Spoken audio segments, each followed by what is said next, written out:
The following is an original production of HCC TV, Howard Community College Television.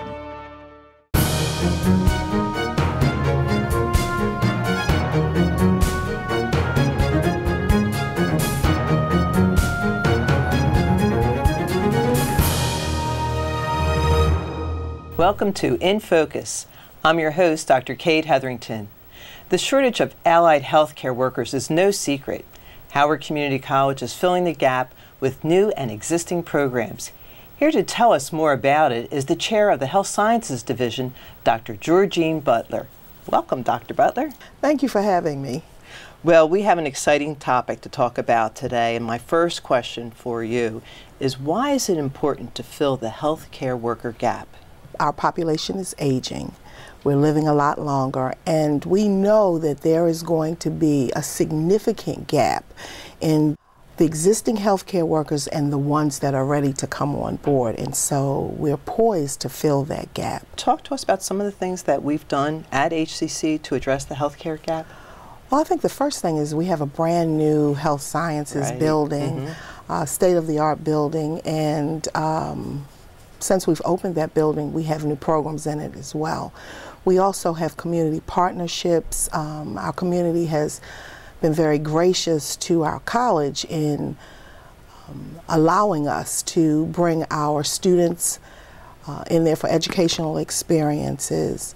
We also have a partnership with Mount Airy. It's a tri-county partnership that involves Howard County, Frederick County, and also Carroll County. And we have a facility located in Mount Airy. We share the cost of these expensive programs among all three schools. We share the costs. We share also the benefits of having of shared programs from the schools, because the three schools, the partnership that they have, will allow our students to go to a different campus if we don't have that program on our campus. They can go there at in-county rates, which is a tremendous benefit. It's a real plus for our students.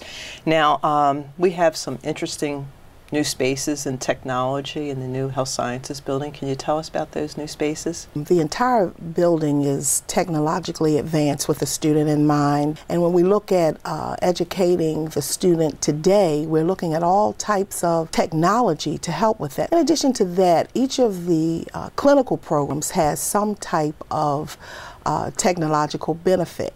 We have several labs. In our nursing labs, we have a huge 4-room simulation suite. I would venture to say it's the best in the state.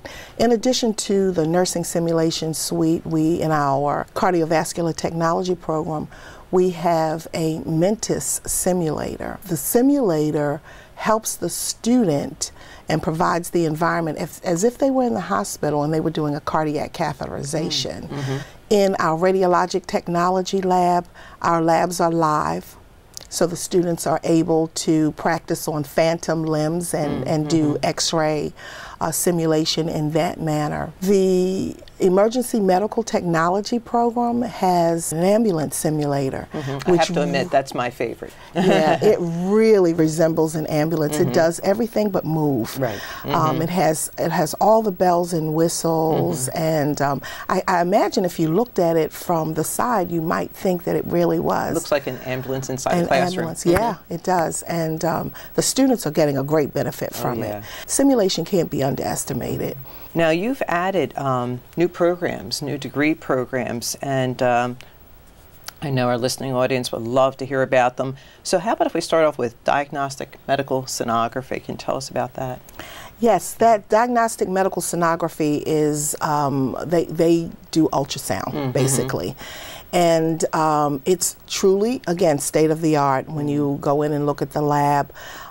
This is the program that will allow the visualization of the newborn baby prior to being born. And so those students will get to do ultrasound there. That program starts in the fall of this year. Fall of 2013 will admit the first group of students. That'll be our inaugural class, and we're really excited about that. And we have 3 other programs. Dental hygienist is another one.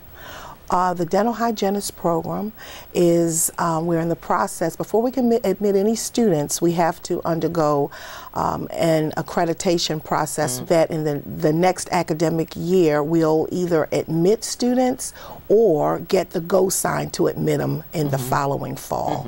So we're actively pursuing that process. Great. And then medical lab tech? Our medical laboratory technology program, as well as our physical therapist assistant program, both started when the building opened in January of 2013. The medical laboratory assistant program is much akin to bench scientists. They're looking at analyzing samples and providing that support, the laboratory support in the hospital and in various labs and facilities across the nation and the state. The physical therapist assistant program, these are the individuals that will assist the physical therapist. They're able to do quite a bit in terms of range of motion, manipulation. They do, their independent job function is fairly extensive because of their support with the physical therapist. And this is one of the fastest growing fields in health sciences, probably again related to the aging population that you talked about earlier? Yes, that is true. Okay. So exercise, we know it's so important to staying healthy, and we do have an exercise science program at HCC. Can you tell us about that, please?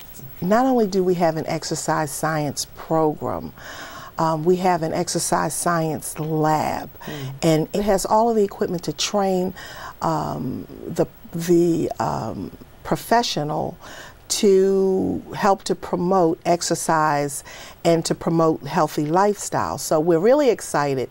It's a transfer program. We have athletic training, and we know the benefit of those athletic trainers to the athletes, and that's also a transfer program. And that seems to be a popular field. Very popular, very popular. And then the public health degree, which is a program that HCC, if I recall, is one of the first in the nation to have an associate's degree in public health? It's actually the first in the state, and we feel like we're first in the nation because we've gotten such great attention.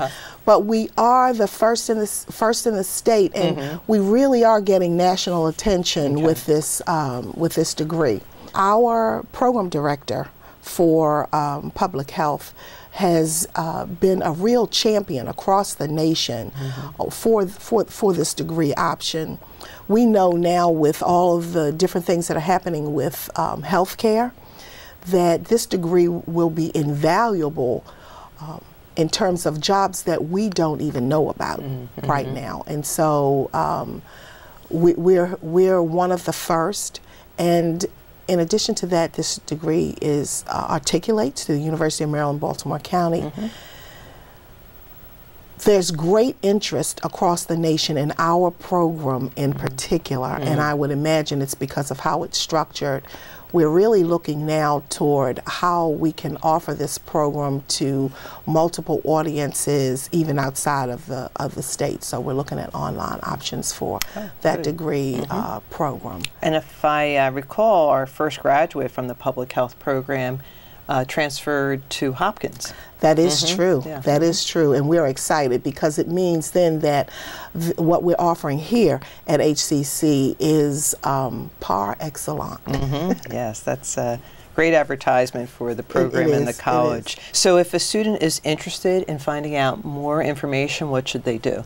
I would encourage them to contact our Office of Admissions and Advising, who will give them the best information about the program, help them to even decide on which program that they're actually interested in. They'll give them that kind of guidance, and I think that they will get the best information there. They can always, of course, contact the division office. All right. Well, thank you so much, Dr. Butler. You've provided us with great information, and the health career fields is so exciting, and it's one of the fastest growing in our region. So I think you and the faculty have done a great job in preparing the workforce. So thank you so much for your good work too. Thank you. We're excited to be a part.